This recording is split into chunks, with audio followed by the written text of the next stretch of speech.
where the real meets the raw and healing meets higher consciousness. Tonight's guest is part Deepak, part Yuka, Justin L. Shaw. From stand up stages to soul awakenings, Justin has lived through addiction, trauma, and the sick skincare system and rose from it with a smile, a book, and a calling.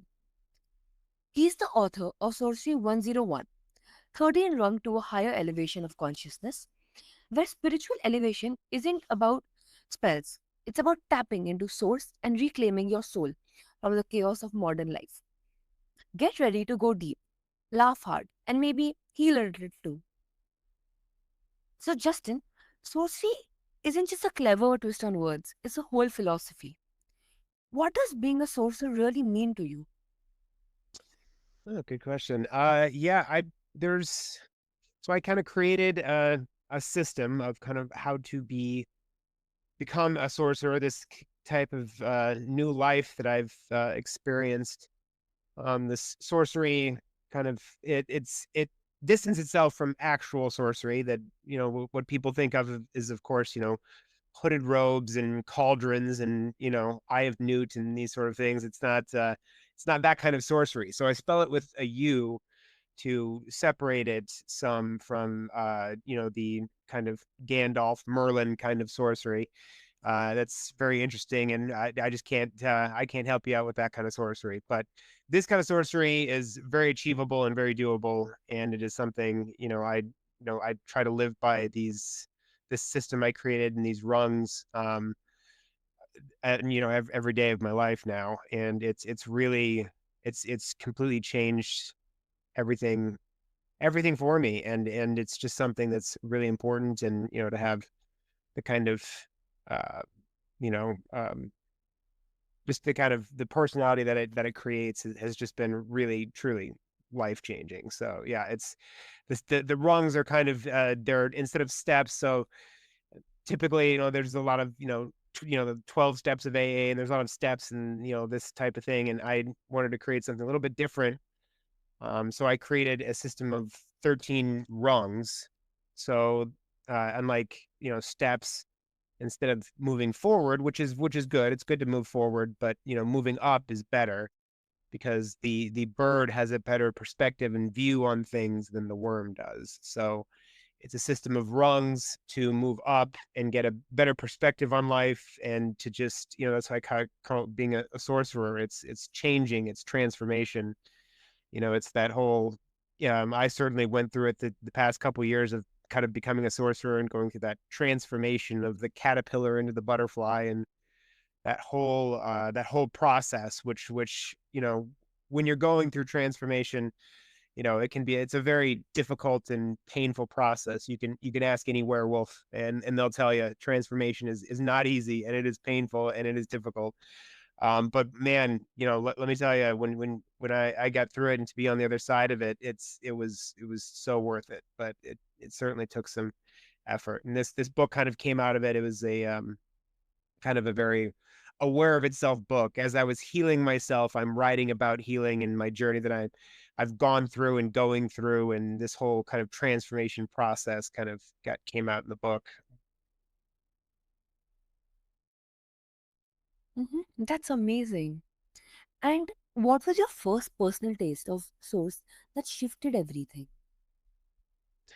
Yeah, the first, oh boy, the first real experience. So there's a lot of in the rungs. There's 13 of them. I didn't really cover that part. There's 13 for a very specific reason. So there's 13 because especially in American culture, anyways. I don't know how it is there, but the number 13 is extremely unlucky in American culture. It's so unlucky to the point where hotels here, if they have 13 floors, they call the 13th floor the 14th floor, which of course doesn't make any sense, and it's just a silly superstition. When in fact the reality, the number 13 is actually a number that's associated with the divine, and it's very lucky and brings good luck and prosperousness to those that embrace it. So there's 13 rungs because it's important to question the things we believe, because a lot of times our beliefs can hold us back from true, um, progress. For me, religion was what was holding me back from a true religious experience, which of course is extremely paradoxical, but that's how it was. And for me, that whole first experience started with a couple of the rungs that I have in here. It started with some shadow work, which is a lot of deconstructing old beliefs, and mine was Christian, and this, the whole, there's a lot of Christian beliefs that I came to, not believe, and as helpful as Christianity was at times, it was equal parts helpful and equal parts destructive. So, and there are just certain elements to it that really didn't vibe with me at all. And once I started realizing that, that those aren't true, and these aspects, and I am not separate from source. There's this whole, suppression aspect to many religions. Especially, I talk a lot about Christianity because I was in it for 12 years. So I can't really talk about anyone else's, but I can certainly talk about Christianity because I was deep into it. And this whole bullcrap, kind of idea of being separate. You're just a powerless human. You're separate from what created you. It's just simply not true. It's, we're all, glasses of water that were came out of the same ocean, and so we are both, a part of, and it is part of us. We're the, a drop of ocean in the glass of water, and we're the whole ocean in that drop. It's this whole thing. And so in order for this whole experience, which I consider to be a bliss attack, because I have no other explanation how to explain it. This amazing instance of being connected to that oneness, that source, that everything. It's very hard to explain. I do my best to explain it, but I can tell you that explaining this experience is a bit like, trying to, sticking a fork into an electric socket and then trying to explain an electric shock to someone that's lived in the jungles of Amazon their whole life. That it's they're not, no one's going to quite grasp the understanding of an electric shock in the jungles of the Amazon. So I try to explain it, but words don't exactly do justice to it. But it was this moment of true clarity that was it just hit me in kind of, I wasn't even meditating at the time. I was just stretching after a workout, and it was this 3 hour amazing bliss attack, completely drug free, no drugs. Drugs are part of my past and history, but at this point in time, hadn't touched anything in probably about a month's time, and I was really working on myself, and it just was this amazing blissful moment. And it was 3 hours of just feeling, better than any drug I'd ever tried. And because it was a natural high, like there was no come down afterwards. And during this high, this bliss attack, there was, certain downloads is the best way I can explain it, truths about the universe and the illusionary nature of things. And, this is not, this is neither the end nor the beginning here. This is, our the whole earth concept. And, this is, a training ground for love. This is not the end by any means. And we're just supposed to be getting better at love. That is, I like to talk about simulation theory in the book, and I make a really good argument as to that's the best way to put it. It's been since the beginning of time. They've talked about, it's like this life is like a dream. It's like, these days I like simulation because now we have computers and things that it's very easy to talk about that. But in a flight simulator, you're thrown into a flight, kind of an inconsequential atmosphere. The only consequences are going to stay in the game itself, and you're thrown into to get better at flying, for pilots. And you want to get better in this atmosphere where you're not actually flying, and you're not actually going to die, and you take off. And that's exactly what this is, except in our case, not getting better at flying, it's getting better at love. And that's what, because love is the one thing, it transcends space and time, and it is the one thing that we both will take with us and leave here. So it is what we're supposed to be getting better at. And these are all things that kind of came to me. And I realized that, much like if you ask a fish about the water it swims in, the fish is going to say what water. It's not going to understand. The fish doesn't understand the concept of water. And that is like this source energy that surrounds us at all times. And it is a field of information that can be tapped into at any time. And that is what I tapped into to write this book. I am certainly, I read the book and it's well beyond anything I could have done myself. And I tapped into this source and became the sorcerer and wrote this book that is well beyond anything that I could do on my own. And it just was a true transformative experience that I want everyone to have. And that's the biggest thing. And I talk about like the fish in water, and this moment was like a fish that's lived in a pond its whole life and just swam around the pond, and that's what it knows, that pond. And it was like, if an angler puts his fishing pole in the water and catches this a fish out of this pond, what does that fish think in that moment? Like, what is this incredible world I had no idea was here, and look, there's lots of ponds and there's massive oceans, and what is this what is this world? And that's what I felt in this first experience. So these are experiences I really would love everyone to experience, because we'd have a much more peaceful world if people really, if everyone had an experience like this or came close.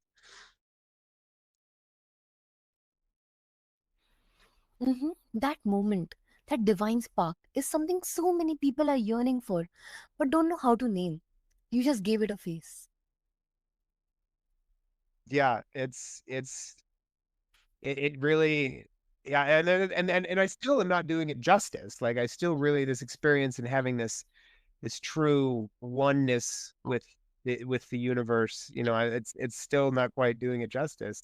But it really, and these kind of truths that came to me during, that I kind of write about in the book, these things that I knew were true, is because they were coming to me in this moment of bliss, and I just knew they were true because they were just being told to me as I was feeling this feeling, and they had to be true because, the way I was feeling. And it just kind of was this moment. It was like, it's like I've been on airplane mode my whole life. So a phone that is perpetually in airplane mode is not living up to its potential.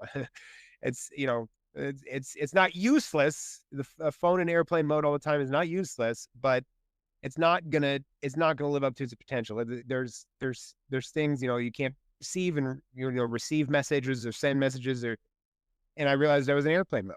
And that was this moment that just was this true transcendence of, and I just knew in that moment, after having this, was like, my life is dramatically going to change. I don't know what's in store. I had no idea, but and it was a couple years of, I still had to go through some stuff during these 2 years. This was about 4 years ago. I still had to go through some stuff in those 2 years before the vision of the book came in, and my kind of goal of, but when you're turned off of airplane mode with this experience with Source, there's no turning it back on. Like, there's just there is no going back. You cannot turn airplane mode back on. I suppose I probably could have, I decided to go back to drinking and using drugs every day. That might turn airplane mode back on, but that's the only thing that would probably do it. So yeah, once it's off, it's off, and it's pretty exciting. Absolutely. So, you have been through addiction, mental health battles, and the sick care system. What finally pulled you off that loop and onto your healing path? Yeah. So the I mean, it was a lot of back and forth.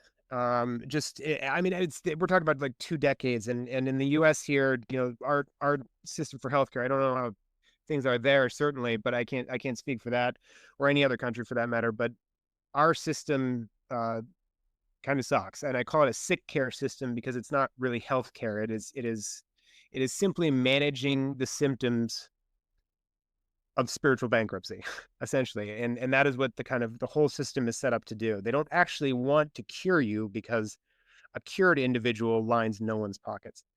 So it is this kind of system that is in place that it just isn't isn't working in my opinion. And there is a place for Western medicine, and I believe Western medicine is amazing things, does amazing things when it comes to acute injuries. So when you, let's say you break your arm, and that's a great time to go see a doctor because that arm needs to be set, the bone needs to be set so it heals properly. But after the bone is set and the cast is on, the doctor's part is done. It is the body itself that heals itself. And when it comes to conditions labeled as chronic, mental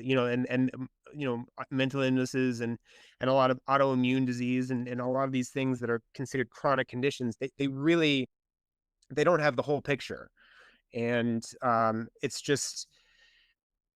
a shame. And I just see a lot of people struggling and suffering because there is no understanding of this. So the whole idea of shamanism is this, it's spiritually and emotionally and mentally setting the bone. So the doctor sets the bone, and the body heals itself. And the kind of idea of shamanism and this whole sorcery kind of movement that I've started, it is setting that bone emotionally, spiritually, so that it heals properly. And that has to be done for the body and the mind and the spirit to heal itself. You have to have you need to have a place to start and for it to heal itself. So, but that can't happen if people are just going about their daily lives and doing, and like, you have to put some effort into healing.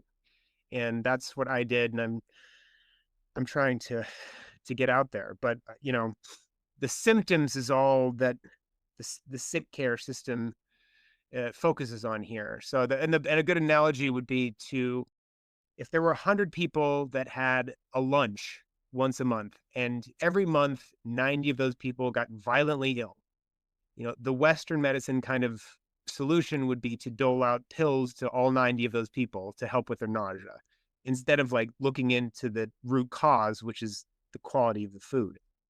So, the spiritual bankruptcy is the cause of so many of these issues, and all the ones that I certainly went through, and anxiety and depression, ADD, and addiction issues. And now that I am working on, I don't think I've ever, I don't consider I'm always healing. I am never going to get out there and just say I'm healed and I'm completely better. That it's a healing is a daily practice, and it's something I work on every day. It is a spiritual maintenance.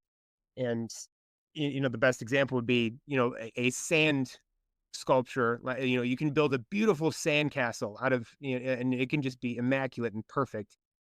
And but without daily maintenance, that sandcastle withers away within even days. And so that is kind of the spiritual maintenance. So I'm never just cured and done and everything's better, but a daily spiritual maintenance through the rungs in the book and things. It has left me with completely, no, I'm on no medications, nothing, and I just feel better than I've ever felt in my life.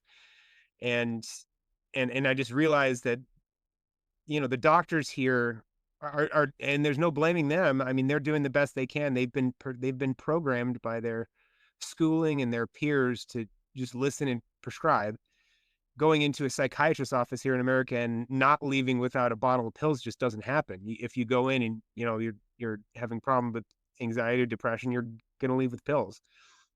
So after 2 decades of that, just felt like there was something more and better, and to actually be cured instead of just maintaining the symptoms. And that's what I hope to do with this book is to help people truly heal and get better and know that there's hope out there for sure.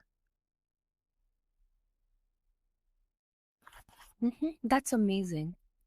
So, was there a lowest low that became your secret turning point? Yeah, I would say.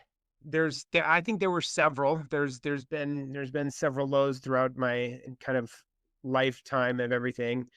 I would say most recently, I had an issue with a fiance who left me and took our infant son and moved across the country, and I'm not able to. She won't answer emails. She changed her phone number, like, and she just took my son, and she won't. She's got her own spiritual issues, and and she doesn't want to face them, and that's part of why she ran. And this was a situation, after all the drug addiction, I've had a lot of deaths in past years, and this is all leading up to the to the to the to the writing of the book. But that was the most recent last kind of big time trauma that just brought me to my knees. And I managed with drinking for a little bit, but figured out pretty quickly that that was not that was not a long-term solution. So I really was able to get my stuff together and get on the sober train, which I've been on for 18 months now, and focus on the book. And but it was that was the most recent thing that really kind of brought me to my knees. And I've had a very difficult childhood, in that it wasn't super abusive. It was neglectful, in that my parents just are emotional vacuums. They don't understand the concept of love. They don't get it. It's not that they didn't love me, it's that they had no idea how to express it. So the word love was not used in my home, and there wasn't, any frills, or there wasn't a lot of hugging. And these are just extremely, both of them are, have their own issues and very emotionally damaged as well. So, emotionally damaged people raising children are going to create emotionally damaged children. It's just the way it is. So I just grew up in a very suppressive kind of atmosphere, and that's what created all the drug addiction when I was in my 20s. And through that, and I've spent nights in jails and rehabs, and even on park benches. And it uh it wasn't a lot of fun, but it also made me who I am. So I certainly would not change any of it. And a lot of people listening, going through, pain in similar situations, when you're on the other side, what that creates is a massive amount of empathy for others that are going through similar situations. Once you get on the other side, the pain feels horrible when you're going through it, and it's really tough and difficult. But once you start to heal and you start to get on that other side, that pain has now created this massive amount of empathy for others. And that's something I would not trade for anything, because and especially now that I've gone this kind of sorcerer path, there's a lot of meditation, there's just a lot of amazing things in the book that you kind of go through and climb that ladder to higher consciousness. And it's just really changed everything for me. And but I can certainly look back on the extremely dark times that I've been through and have love for it. And it's just important to know that you can get through it, and there is absolutely hope, and there can be reasons for it, and things can get better. Mm-hmm. That's raw truth. Pain is the portal, and hearing how you've talked through it gives us others permission to step through their own. Yeah, I would certainly hope so. Yeah, it's there's that they always say, everything happens for a reason. I don't really completely agree with that. I think that's kind of some toxic positive kind of bullcrap. But the source will bring meaning to the things that we've been through, and that's the most important thing. It's not that, you know once you're kind of in touch with your intuition and that kind of other that higher self that is on the other side of the simulation, which I get to in the book, once you're in touch with that, these bad things don't have to happen, and they don't have to happen as often. And now that I am in touch with this intuitive sense, and it guides my life much better, and I don't have the kind of go through the horrible stuff, anymore.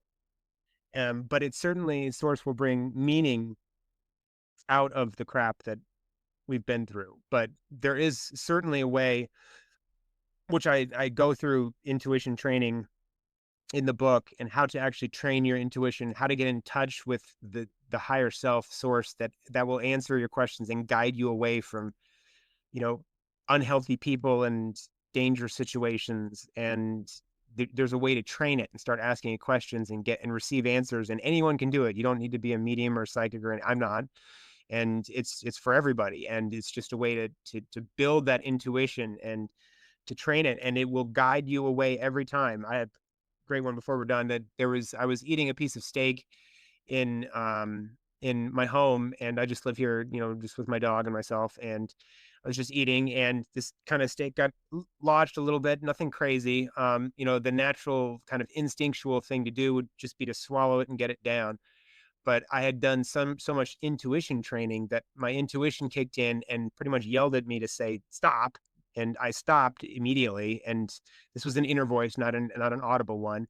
And it told me, one more swallow and you die right here in your apartment. So it just blew my mind for a second, and I didn't know what to do, and I asked it what to do, and then it told me what to do. And so although it was lodged, there was still air coming through. So it guided me through to like kind of take a slow breath, don't get it lodged. So take a slow breath, around the piece of meat in my throat, and then kind of, just and and shoot it out. And it shot out probably 10 feet. But these are the things that happen when we're in touch with our intuitions. And there's some really good intuition training in there. So it's on Amazon. It's Sourcery spelled with a U, Sourcery, 101, and it is on Amazon, but it is well worth any penny. And I also have free books as well, free ebooks that I can send out if you want to email me, sorcerer13. So that's SOUCER 13 at Gmail. So if you want a free ebook, hit me up and I'll get it out there. Hmm. Absolutely. So, you say that screen addiction and material obsession can be just as sickening as drugs. How do we recognize spiritual bankruptcy in everyday life? Well, it shows up for different people in different ways, and it's never, these addictions of things we have. It's never the problem of the drugs, or it can be sex or gambling, or just all these things that kind of show up in our lives. Or and the phone is the biggest one these days, and people don't realize that they're addicted to the phone because it's so part of our life. But if you can't, I go work out at the gym, and I see people who can't, even get through one full set without checking their phone. That is a phone addiction. And it is just as bad because you're just constantly, trying to duck your emotions and duck your thoughts and with the phone. So that there are so many things in this world that are not bad, but if you're doing too much of them, it is taking away from your spiritual growth. And the phone is definitely, and the obsession with materialism is another big one. And they kind of go hand in hand. Social media sometimes, and it's always wanting more, just on to the next thing. It's a big difference between joy and happiness. So happiness chasers are constantly going after, what makes them happy. And it, again, doesn't have to be bad things. It could be exercise. It could be, racing, or, there's, a competitive thing, or, video games. There's a million things that, bring us happiness. But what sorcery is after is joy. And that is this inner peace that we have when we're not doing these happiness chasing things, watching TV or whatever it may be. It doesn't have to be something as bad as drugs and alcohol. It can be TV or phone, or, and joy is what I'm after with people. And that is the peace we get in between the things that make us happy. There's this peace and this kind of joy that I have found that I want to share with everybody, and it is pretty amazing, and that's kind of what I'm after. And there's nothing wrong with happiness, chasing happiness, but if you feel no joy in between the activities that make you happy, maybe it's time to find some joy. Hmm. That perspective flips the script. We are all in recovery from something, and healing begins with awareness. Yep, I completely agree. Yep, awareness, good one. So, Justin L. Shaw is living proof that rock bottom can be the start of sacred elevation. Sourcery 101 isn't just a book, it's a spiritual lifeline disguised as storytelling, humor, and heart truth. Wherever you are, remember, your symptoms don't define you, your soul does. So, until next time, drop the shame, lift your soul, and stay in sacred heart.